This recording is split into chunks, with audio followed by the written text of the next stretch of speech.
Elizabeth I, the 7th of September 1533 to the 24th of March 1603, was Queen of England and Ireland from the 17th of November 1558 until her death in 1603.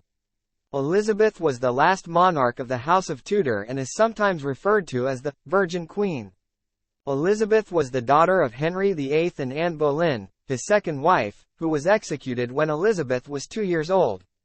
Anne's marriage to Henry was annulled, and Elizabeth was for a time declared illegitimate. After Henry, Elizabeth's half-brother Edward VI, ruled until his own death in 1553, bequeathing the crown to a cousin, Lady Jane Grey, and ignoring the claims of his two half-sisters, the Catholic Mary and the younger Elizabeth, in spite of statute law to the contrary. Edward's will was set aside and Mary became queen, deposing and executing Jane. During Mary's reign, Elizabeth was imprisoned for nearly a year on suspicion of supporting Protestant rebels. Upon her half-sister's death in 1558, Elizabeth succeeded to the throne and set out to rule by good counsel.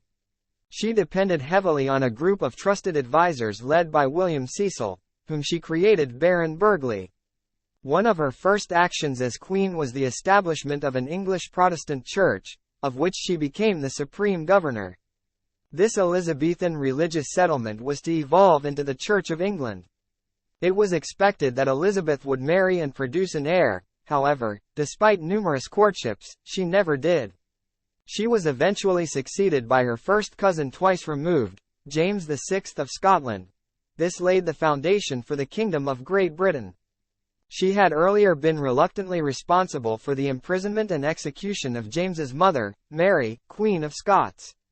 In government, Elizabeth was more moderate than her father and half-siblings had been.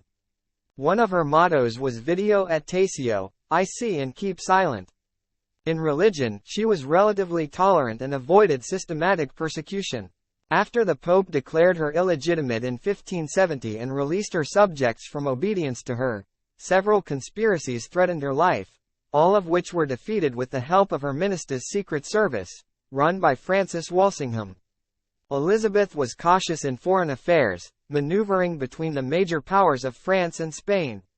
She half-heartedly supported a number of ineffective, poorly resourced military campaigns in the Netherlands, France, and Ireland.